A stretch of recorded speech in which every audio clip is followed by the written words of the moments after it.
faisait 2 heures qu'il pleurait. On savait pas c'était quoi. Une colique, une otite, un monstre dans le garde-robe. On parle pas bébé, nous autres. Une chance, c'était juste ses dents. Comment on a fait pour trouver de l'aide? Je vais vous le dire dans 2 minutes.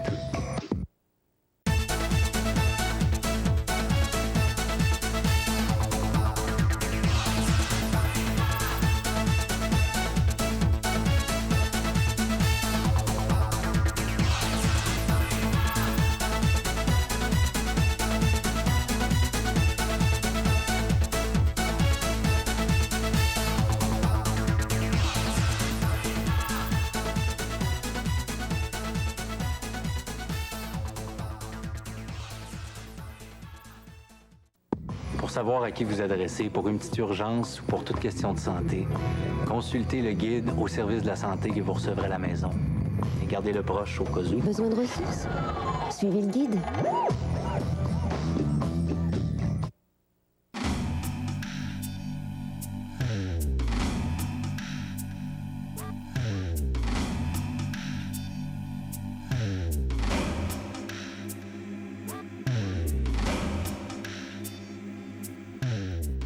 Bonjour les gens à la maison, j'espère que vous avez passé une belle semaine. On a eu une semaine certainement assez mouvementée si on repasse à mardi matin. Mais justement, j'ai été bien chanceuse, puis là, on va pouvoir vous donner un peu plus les faits. J'ai avec moi M.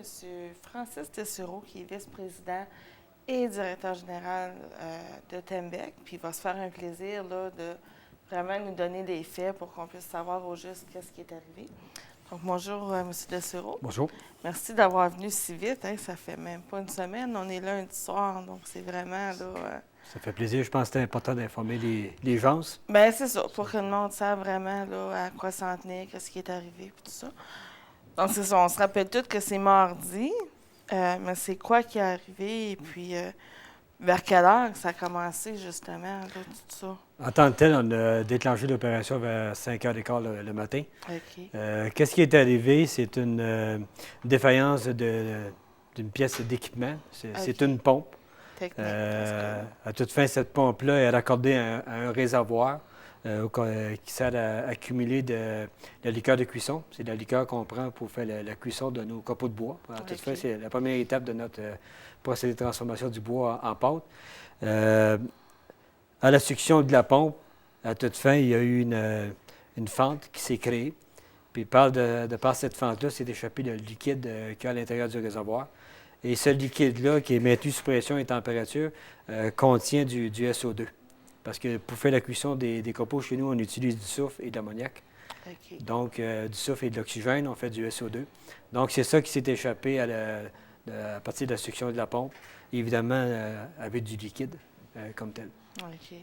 Puis en temps normal, c'est pas dangereux autant que c'est dans les limites des normes. Là, c'est parce qu'il y en a eu trop, puis c'est ça qui Bien, a ça s'est déclenché, échappé à l'extérieur du réservoir, ça. donc c'était plus contenu à ce moment-là. Et il faut dire que c'est un réservoir qui est sous pression, sous température. Donc, lorsque c'est exposé à l'atmosphère, bien, ça va nécessairement se relâcher facilement. Bon. Fait que les procédures dans une telle situation, j'imagine, quand ça a commencé, il y a eu des étapes à suivre. Là. Ça, c'est pas. Il y a quand même eu un commencement, il y a quelqu'un qui est averti, et peut-être là, ça s'est enchaîné. La façon que c'est déclenché, aussitôt que l'incident est détecté, on appelle immédiatement l'officier du personnel. OK. Lui, à partir de là, va appeler l'équipe d'urgence. On a une équipe d'urgence chez nous. Si on inclut les pompiers, on a une trentaine de personnes. OK. Il y a une dizaine de personnes qui sont formées de façon plus avancée là, pour faire face à des situations semblables. OK. Donc, ces personnes-là sont appelées, ils se présentent sur les lieux. Puis leur rôle à eux autres, à toute fin, c'est d'identifier la source. Évidemment, ça se fait avec le concours du personnel d'entretien. Par contre, l'opération est sous leur direction.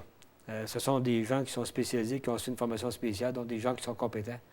Okay. Donc, c'est des gens qui vont se situer au genre d'opération et, à toute fin, voir ce qui peut être fait pour éliminer à la source le problème.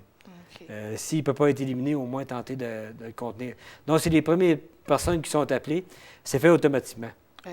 On a un téléphone qui est raccordé à tous ces gens-là. Ah bon? Donc, ces gens-là sont appelés. Si, à toute fin, la fuite est de plus grande envergure, s'il faut, on va faire une deuxième demande pour être sûr que tous les gens qui sont disponibles se présentent. En parallèle, il y a d'autres gens qui reçoivent aussi ces demandes-là. Moi-même, je l'ai reçu sur ma pagette à la maison, en tant que tel. Donc, j'ai pu voir immédiatement qu'il y avait un incident à l'usine.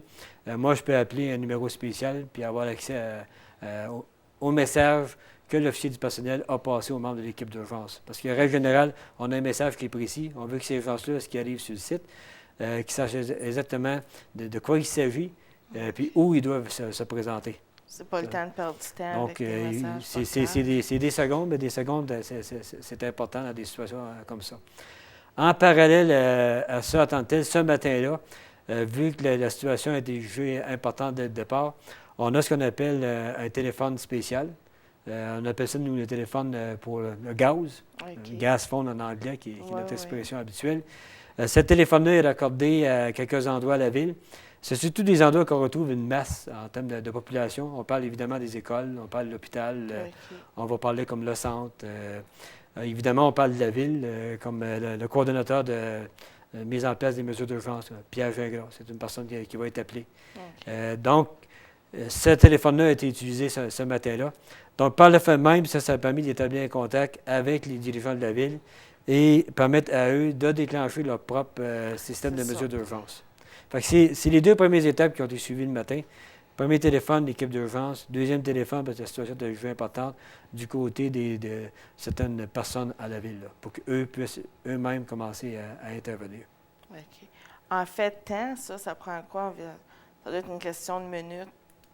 En pas une heure, certain. Ça se fait rapidement, parce que c'est 5h15 le premier appel, puis à toute fin, là, dans les prochaines 5-10 minutes, le deuxième téléphone était fait là, vers ces gens-là. Donc, ces gens-là étaient en mesure de se déplacer, parce qu'il faut qu'ils se déplacent dans un premier temps, se rendent dans leur centre où c'est qu'ils vont diriger les mesures d'urgence. C'est la même chose pour nous, parce qu'on n'était pas tous là non plus. C'est ça. Donc, il a fallu se rendre de part et d'autre. Mais ce qui est plus important dès le début, c'est l'équipe d'urgence. Parce que ça peut contenir la source, le problème, et même l'éliminer, bien évidemment, on va prendre le contrôle beaucoup plus rapidement. Donc, ces gens-là, c'est important ce qu'ils ont à faire. Puis, il y a juste d'eux-mêmes, c'est une équipe qui est formée pour pouvoir agir de façon autonome. En parallèle à ça, chez nous, vu qu'on a dû utiliser le téléphone pour gaz, il a fallu mettre en place le comité qui est responsable surtout des communications, parce que dans le champ, comme je disais, c'est l'équipe d'urgence qui va intervenir. Mais nous, on avait à garder au courant de façon constante les gens à la ville. C'est-à-dire que c'est ce qui se passait, puis être sûr que les autres, à partir de là, puissent intervenir correctement, parce que, dans le fond, le problème est mené de chez nous au départ. Donc, il faut donner de l'information qui est précise pour qu'eux puissent prendre les bonnes décisions. Exactement. Fait que ce matin-là, on a déclenché une autre intervention, c'est qu'on a un moniteur continu en ville qui est situé près de l'église. Mais lorsqu'il y a une opération semblable, on préfère plutôt prendre des moniteurs portatifs, puis de se déplacer à différents endroits dans la ville pour mesurer les concentrations et savoir, en gros, où qu'il y a lieu de faire une intervention. C'est qu'est-ce qu'on a fait. Et c'est cette information-là, particulièrement, qu'on transmettait à la ville. Donc, on disait, on est allé à l'école, on est allé à l'hôpital, on est allé au centre, on est allé à un autre endroit, puis voici des concentrations. Et on faisait constamment des tournées comme ça pour que les gens puissent voir l'évolution. Est-ce que la situation est plus grave ou qu'elle est moins grave? Puis encore là, être en mesure de porter jugement, là. Bon. Mais justement, la situation, ça a quand même... moi, personnellement, je trouve que ça s'est réglé quand même assez rapidement, parce que à 6h30, là, ça commençait à dire restez dans vos maisons. Puis déjà, je crois, vers 9h, là, c'était juste soyez vigilants. Donc, c'est quand même une assez courte période de temps. Là. Nous, étant tel, à l'hôpital, à 7h10 le matin, on avait 0 ppm. Et à l'école, à 7h50, on avait 0 ppm. À 7h30, la source était éliminée sur le site. On a attendu 1 heure avant de passer un autre message à la télévision parce qu'on voulait être sûr que tout était sous contrôle. On voulait que les gens demeurent vigilants. D'ailleurs, le message qu'on a passé à ce moment-là, c'était la fuite des SO2 est maintenant sous contrôle, mais demeurer vigilant. Bien, c'est ça. Parce que c'est quand même important de toujours être aux aguets. Et à toute fin, la ville, à ce moment-là, dirigeait l'opération. Donc, on voulait que la ville continue à assurer le plein contrôle et à toute fin de porter jugement, parce qu'on ne peut pas se substituer à la ville dans ces circonstances-là. On a, nous, à fournir des informations précises à la ville pour qu'eux puissent prendre action. Vous aviez votre partie à faire, puis la ville avait leur. C'est ça, puis c'est très important parce qu'on ne peut pas créer une confusion. Il Ben non, mais c'est ça, non? faut que les gens sachent exactement quoi faire. Donc, il faut comprendre. Tôt le matin, c'était difficile pour nous parce qu'on voulait intervenir rapidement. Ben, c'est ça. Mais après ça, on a dit il faut prendre chacun notre place. Puis il faut, Ouais. nous, on va se concentrer à éliminer la source, Ben, c'est se concentrer ça, à passer des informations qui est fiable aux représentants de la ville. Et eux, par après, vont même nous dire à nous quoi faire parce que Ah, c'est bon. eux qui sont chargés de l'opération. OK. Fait que là, c'est ça, sûr que ça a été un bris, les dommages. Est-ce qu'ils sont réparables? Est-ce que c'est déjà... En tant que tel, le bris a été créé parce que l'accumulateur, là, qu'on appelle communément, il y a des briques qui... parce que ce réservoir-là, c'est un réservoir en acier, mais à l'intérieur, il y a 3 autres parois. OK. Il y a 2 parois de briques qui résistent à des matières acides. Il y a aussi un genre de coulis, là, puis ça, c'est l'élément clé dans la construction d'un réservoir de même. Il y a certaines briques du toit du réservoir qui se sont affaissées dans le fond du réservoir. OK. Puis ces briques-là ont pénétré à l'intérieur de la succion de la pompe. Puis nécessairement, la pompe, bien, c'est une pièce qui C'est est... ça, non? On a un élément rotatif qui est en rotation, comme le nom le dit. Et c'est ça qui a créé à toute fin l'usure de la pompe. Donc, actuellement, on est en train de procéder aux préparatifs pour réparer le réservoir. Comme je vous disais, ça contient de l'acide, donc on ne peut pas rentrer dans le réservoir comme ça. Ça doit pas, là. On a pu quand même ouvrir le réservoir et regarder par là-haut, voir l'étendue des dommages. Ouais. Donc là, on sait en gros c'est quoi qui s'est passé. Et on devrait être en mesure, probablement mercredi, de pénétrer à l'intérieur du réservoir. Ce sont des gens spécialisés qui vont Ouais, faire ben, ce c'est travail-là. ça. Et à ce moment-là, on va connaître l'envergure, l'étendue réelle C'est des ça. dommages. Mais on est confiant qu'on va pouvoir réparer ça assez rapidement. Et en tant que tel, sur l'opération, il n'y a aucune répercussion majeure. On peut toujours opérer. C'est sûr que c'est plus complexe, OK. mais on est habitué à le faire parce qu'à tous les 2 ans, on inspecte ce réservoir-là. Ah, c'est quand même quelque chose qui est commun, là. C'est ça. Donc, lorsqu'on inspecte ce réservoir-là, ben, on n'a pas le choix. Il faut C'est l'isoler. ça. Il faut prendre les mêmes procédures là, pour procéder à l'inspection. Donc, il faut le vidanger, il faut le neutraliser, la sel qui est à C'est l'intérieur. ça, hein. Actuellement, donc, on passe à travers la même séquence qu'on passe habituellement. Donc, on est habitué d'opérer sans ce réservoir-là.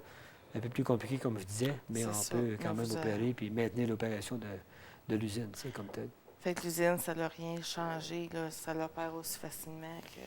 C'est plus compliqué, comme Ouais, je disais, c'est ça, mais à toute fin, les opérations sont là. les pertes de production ont été minimes Bon. ce matin-là, comme tel. Là. OK, bon.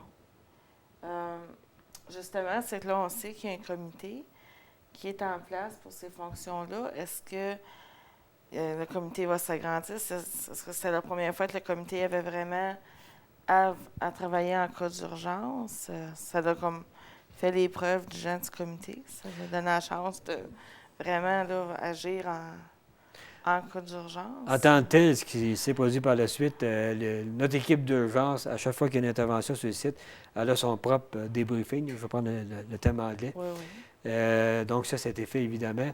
Après ça, le groupe a été élargi parce qu'il y a d'autres gens ce matin-là qui sont venus parce qu'on avait à faire des communications, parce que ça impliquait aussi des citoyens.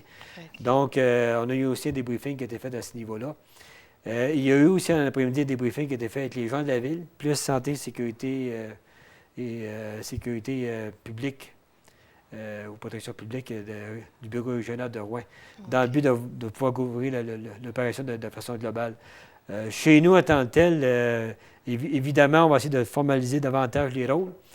C'est pas tous les jours qu'on passe à travers une C'est ça, là, c'est... situation semblable. Mais la chose la plus importante que moi, j'ai tenu à court terme, on a une sirène chez nous. D'ailleurs, ce matin-là, on l'a déclenchée. Oui. Cette sirène-là, autrefois, il y a plusieurs années qu'on m'a dit, avant moi j'arrive à Tembec, à chaque mois, il y avait une pratique. Donc, les gens ils étaient familiers avec le bruit de cette sirène-là et ils savaient ce que signifiait ce bruit-là. Oui. Donc, on veut réinstaurer des pratiques qui vont être faites sur une base mensuelle à une heure fixe. OK. Donc, les gens On vont va pas savoir créer une panique si c'est, encore. disons, un mercredi à 10 h du matin, pas c'est le simplement saut, la sirène. Puis à toute fin, ils vont pouvoir être plus familiers, être plus à l'aise aussi avec ça, parce que la première fois, on n'est pas à l'aise avec ça. C'est ça. Puis aussi, ça va nous permettre de nous assurer que les gens qui sont nouvellement arrivés en ville sont au courant. Parce que c'est Ouais. ça qu'on a pensé, surtout ce matin-là. On dit, il y a peut-être des gens qui sont nouveaux en ville qui ne savent pas Qui à n'avaient quoi aucune sert cette idée c'était sirène-là. quoi, ce bruit-là. Donc, on dit ça, c'est probablement quelque chose qu'on se doit d'adresser rapidement. Puis on a pris un peu la même approche que notre, ce qu'on appelle le gas phone. Une fois par semaine, c'est vérifié ça. Donc, on est sûr qu'il fonctionne. Ouais. Et deux, les gens qui reçoivent l'appel ne paniquent pas parce qu'ils sont habitués à recevoir cet appel-là. OK. Parce que cet appel-là, il peut arriver dans la nuit aussi. Donc, Oui. on ne sait pas quand ça arrive. C'est pas planifié, comme on dit. C'est ça. Donc, c'est important que les gens soient à l'aise. Puis c'est probablement l'élément sur lequel on va travailler le plus rapidement possible. Remettre notre sirène, les pratiques sur une base mensuelle, Oui. à un moment fixe. On va faire évidemment avant de la sensibilisation, c'est-à-dire qu'on s'assure que les gens en ville sont au courant puis qu'ils comprennent que c'est ce qui se passe à ce moment-là. Donc, c'est vraiment notre première étape. Puis d'autres étapes qu'on va mettre en place, C'est évidemment, ça. parce qu'on apprend à travers une opération semblable. Je pense que c'est ça, ça permet de vérifier un peu les mesures